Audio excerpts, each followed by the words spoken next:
Super Pook, the best woman commentator. Hello YouTube, it's Super Pook. I have no friends, I got nothing, just this stupid tiger face. Today on the Daily Swarm, I have for you my double swarm and double dogs on Turbine. I have cut out the boring bit where I am running around trying to find the enemy because it's Turbine and it's kill confirmed on Turbine. So there's lots of look, watch this. Oh no, I've only got a knife. Yeah. And then I run into a plane engine in fear. Okay, rather kind of ruining the awesomeness of the knife kill. So yes, I've cut out a lot of the random running around. There you go, like that, to make it a little bit shorter and a little bit more interesting to watch.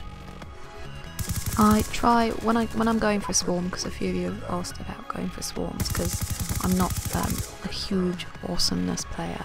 My KDR, I think my KDR's gone up to 1.2 now from 1.09, but still, I'm not hugely awesome.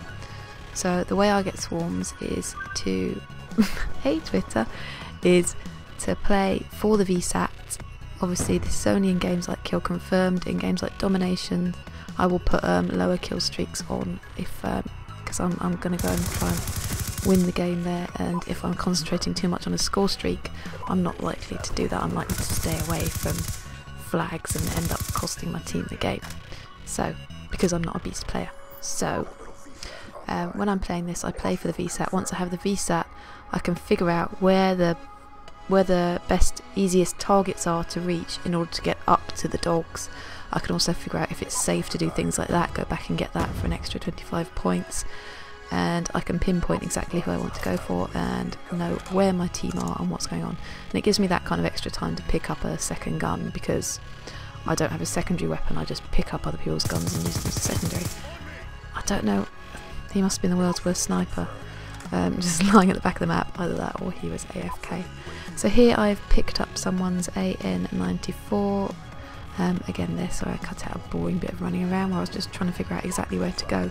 Here they've called in an escort drone, so I don't want to, you can see how close I am to dogs, and I know that once I get to dogs I'm very likely to get a swarm on this map, so I don't want to run out and risk my kill streak.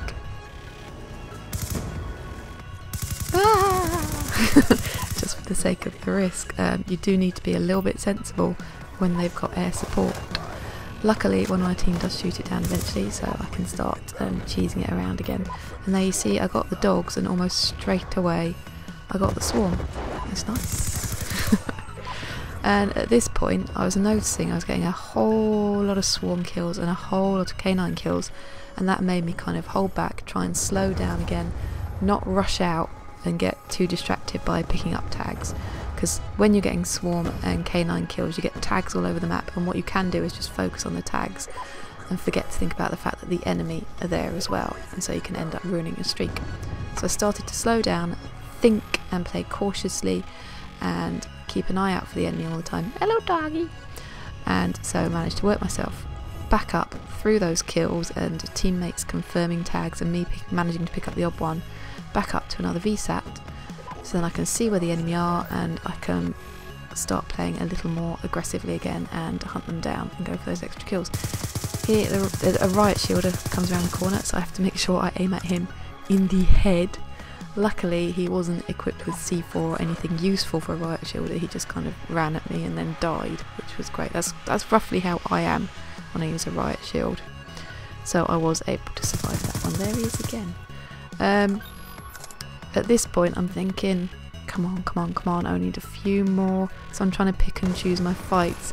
I was lucky to escape that one. Luckily he wasn't expecting anyone else to be there, so he wasn't looking in the right direction, and that gets me the second lot of dogs. Once I've got the second lot of dogs, I do become a little bit foolhardy, because I really want those tags. So I rushed out there into a battle against, I think there were 2 or 3 enemies there, in order to get the canines and the swarm again, or even get the swarm again. So that's my second swarm coming in now. I hope this kind of this rough guide to the swarm and how I play for it has helped a little bit, helped other players who play like me, who aren't, you know, beast with the gun skills and the reflexes, who are still saving up for their fancy controllers.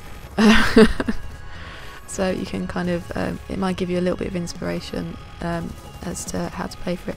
My class setup, generally I will go for a gun with one attachment at most. I don't have lethals or tacticals if I've got an attachment on my gun.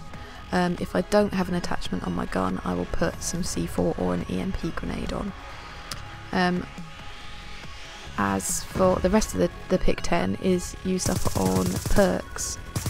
So I have Dexterity, Awareness, Lightweight, Hardline and Toughness on. And there I die! Oh!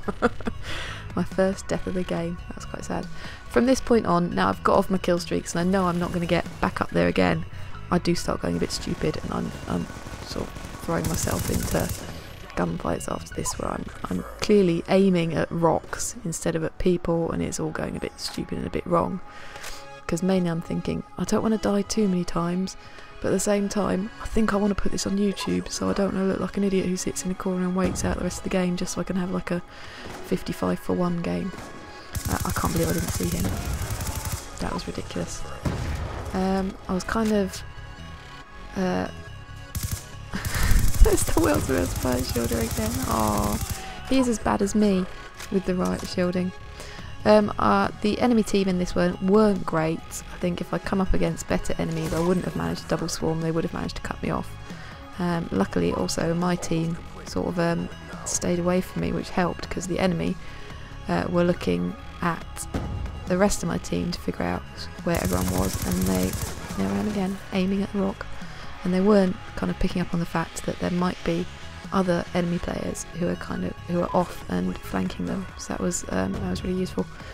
If I don't use awareness, I use dead silence, but at the moment I'm finding awareness to be better because I do like sound whoring. I always loved sound whoring in Modern Warfare 2, and I find it really good in this with awareness on.